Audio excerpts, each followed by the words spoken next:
everybody. This is Jeff. Uh, it's me, Jeff. Today, I want to do some Shakespeare. I haven't done Shakespeare in a while. So, it's time. I'm going to do Titus and Andronicus, the first scene, and then Richard III, the first scene.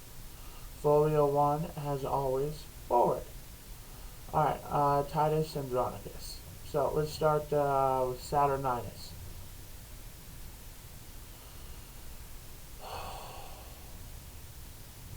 Noble patricians, patrons of my right, defend the justice of my cause with arms, and countrymen, my loving followers, plead my successive title with your swords. I was the first-born son, that was the last that wore the imperial diadem of Rome.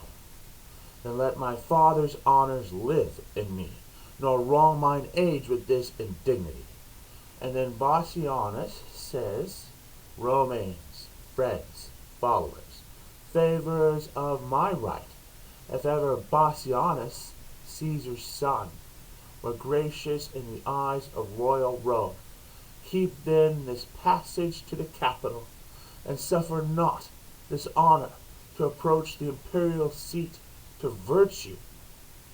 Consecrate to justice, continence, and nobility, but let desert and pure election shine, and Romains fight for freedom in your choice.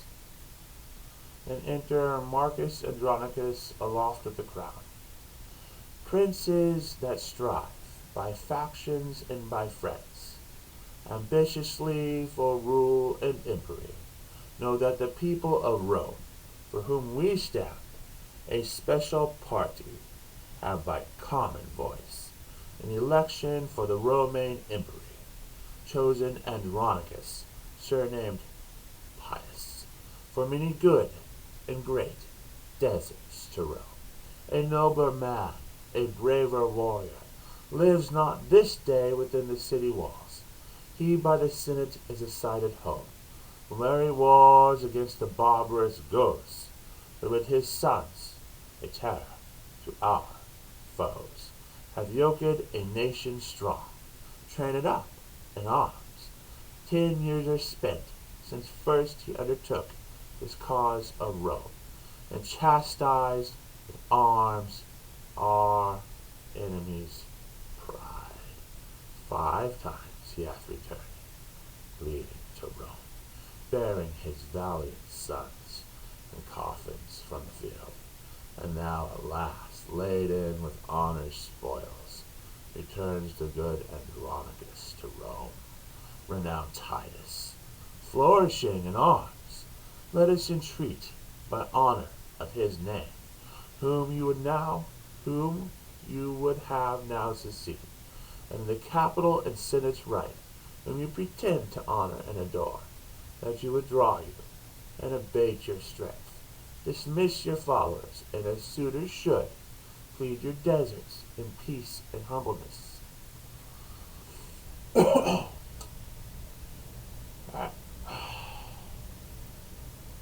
I want to do Richard.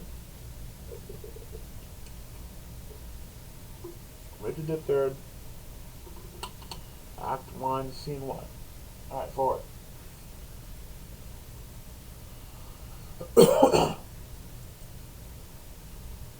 Now is the winter of our discontent, a glorious summer by the sun of York, and all the clouds that lowered upon our house, and the deep bosom of the ocean buried. Now are our brows bound with victorious wreaths, our bruised arms hung up for monuments, our stern alarums changed into merry meetings, our dreadful marches to delightful measures. Grim-visaged war hath smoothed his wrinkled front, and now, instead of mounting bob steeds to fright the souls of fearful adversaries, he capers nimbly in a lady's chamber, with the lascivious pleasing of a lute. But I, that I'm not shapen for sportive tricks, nor made to court an amorous looking glass. I, that am rudely stepped, and want love's majesty, disrupt before a wanton ambling nymph. I, that am curtailed of this fair proportion, cheated of feature by dissembling nature, deformed, unfinished, sent before my time into this breeding world scarce half made up, and that so lamely and unfashionable that dogs bark at me as I hold by them. Why I, in this weak piping time of peace, have no delight to pass away the time, unless to see my shadow in the sun, and descant on mine own deformity.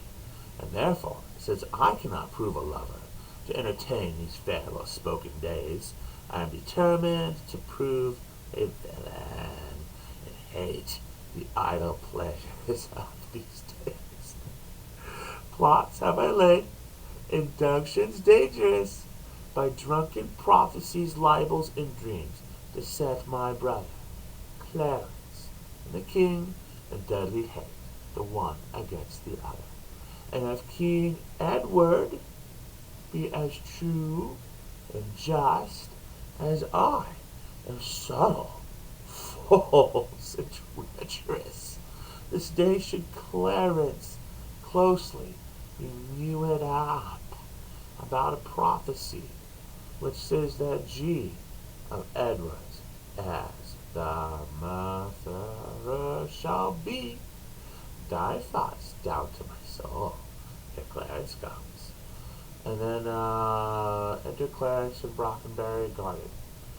Brother, good day. What means this armed guard that waits upon your grace?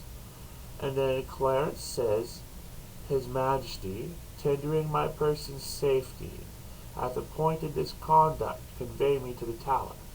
And then Richard says, upon what cause? And Clarence says, because my name is George. Well, Richard says, alack, my lord, that fault is none of yours. Ye should for that commit your godfathers. Oh, belike his majesty hath some intent that you should be new christened in the Tower? But what's the matter, Clarence? Man up? And then Clarence says, yeah, Richard, when I know, but I protest. I said I do not. But as I can learn, he hearkens after prophecies and dreams, and from the crossroad plucks the letter G, and says a wizard told him that by G his issue disinherited should be, and for my name of George begins with G, it follows in his thought that I am he. These, as I learn, and such toys as these, have moved his highness to commit me now. And then Richard says, why this it is when men are ruled by women. Oh wait, no. Oh yeah, so then he goes on, he goes on and stuff. That's where I wanted to stop this. That was all. Alright, thanks for watching. Bye.